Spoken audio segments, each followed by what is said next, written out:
Welcome back to another episode of Toy Collector Review with me, Sergeant Geek. And if anybody who regularly watches this channel knows, I got a few X-Men figures from back in the 90s. Not a lot, but I do have a few. Some are still in the package, some are actually out and open. I actually picked up all of these figures throughout my collecting time from various flea markets and comic book stores. So today I got 3 new figures I'm going to add for the X-Men shelf, and I have 1 figure that I'm going to be adding to my Batman shelf. Now guys, unfortunately nobody won the last contest for the Bumblebee Origins figure. Not one person entered, but that doesn't mean we're going to stop the contest. So guys, stay tuned. We're going to have another contest up soon as I can figure out what to give away in the next contest, and I'll put it out here and on Facebook so you guys will have a chance to win yourself some free stuff. But guys, enough about that. Let's go ahead and let's check out some of these figures. Alright guys, so here are 3 new additions to my X-Men shelf. We have Juggernaut, Magneto, and Cyclops. Let's take a closer look, starting with Juggernaut.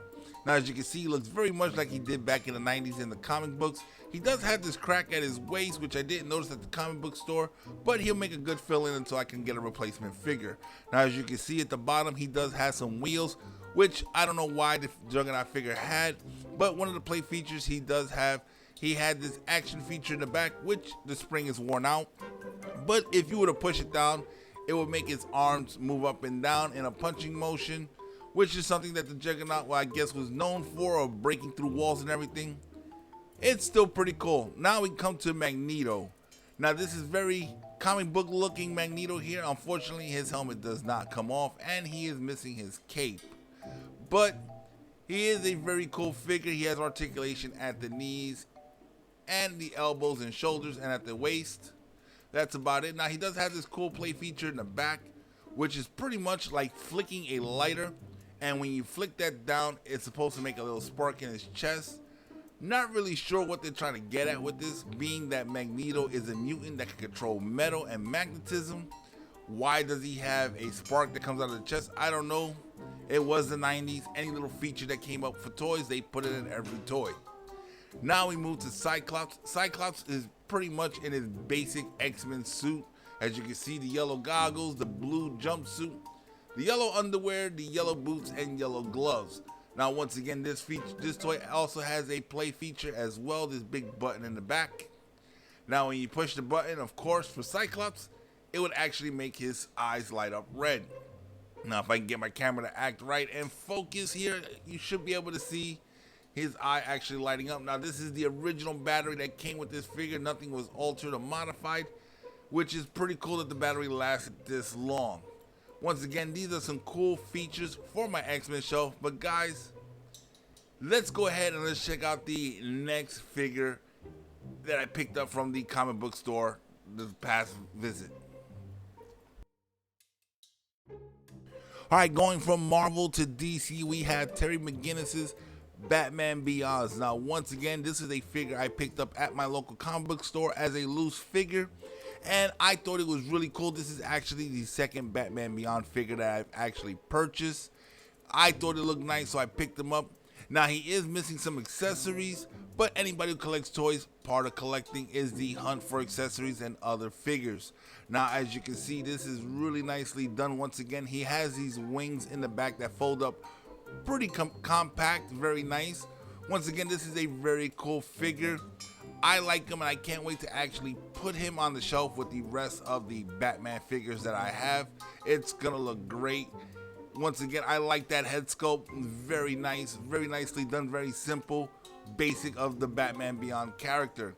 Now this is a fairly new figure, so he does have a lot of points of articulation, as you can see in the head and neck.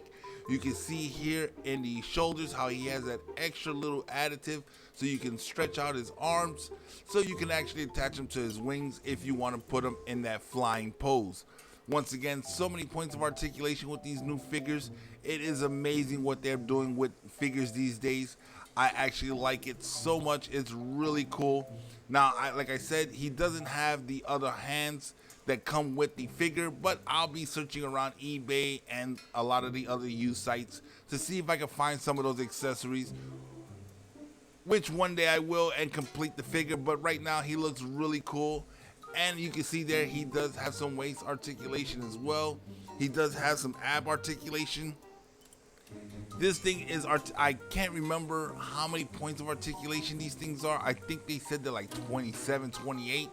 I actually never went and sat and counted all the points of articulation. But just like the Marvel figures, the DC figures have all the same points. Once again, very cool, very awesome looking. As you can see here, you can bend his legs completely back, and he even has some toe articulation, as you can see there, which we'll get into here in a sec. Let's straighten out his leg. Now he does have some crazy ankle rotation and articulation there, as you can see. You can tilt his foot up and down, sideways, the toes up. Really crazy. Like I said, you can get some crazy poses with these figures.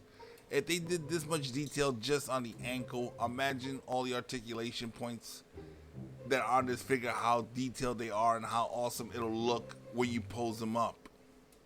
Once again, a really cool figure, very nicely done. But guys, I do have one more figure that I was able to pick up and add to this video before posting it. So guys, let's go ahead, let's put him down for a second if I can get him to stand, because he does have one weak toe. Let's put him down and let's check out the figure I just purchased. Alright guys, and here we have a holographic Iron Man. Now, I've never actually seen this on the shelf at any store, but I was able to pick it up once again at my local comic book store. Really cool. Once again, these new modern figures have lots of points of articulation, and I like the way they did this holographic one. Almost transparent.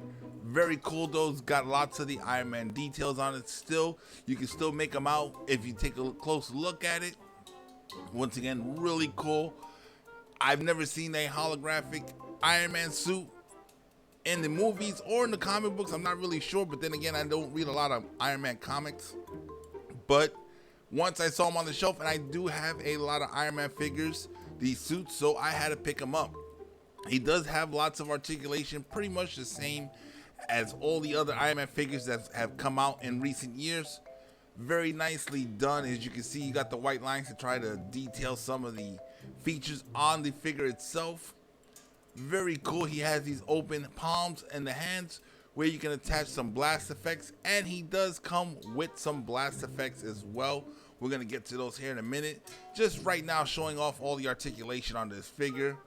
I really like it. I got about maybe 10 to 15 different Iron Man suits that I was able to pick up. Now, as you can see right there on the chest, there is one flaw on this figure. Just underneath his arc reactor, there is a scratch or chip on the figure.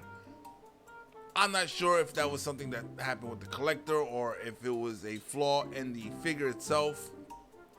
But being that he's so transparent, you really can't tell about it. I didn't notice it until I actually started filming him, and I noticed it on the camera. But once again, all in all, once he's on the shelf, you really can't see that scratch there, but it is a really cool figure.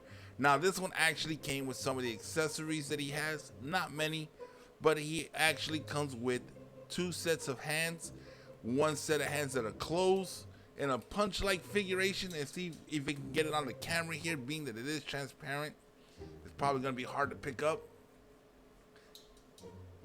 And these are very simple, like all the other figures at this time. You just pull the hands off and then pop these on there. And he also comes with these blue blast effects. Now, these are really cool because you can use these at the feet or at the hands, because he does have the repulsors on his palms that he can actually fire from. So if you wanted to, let's just poke these up there. Get them up. There we go. Now you can actually have him shooting beams from his hands if that was something you wanted to do. Very cool. Like this a lot. But as always, the blast effects are just gonna go in a bag, labeled and put away. But the figure is actually gonna look great on my display shelf. Well guys, that's gonna wrap it up for this video right here.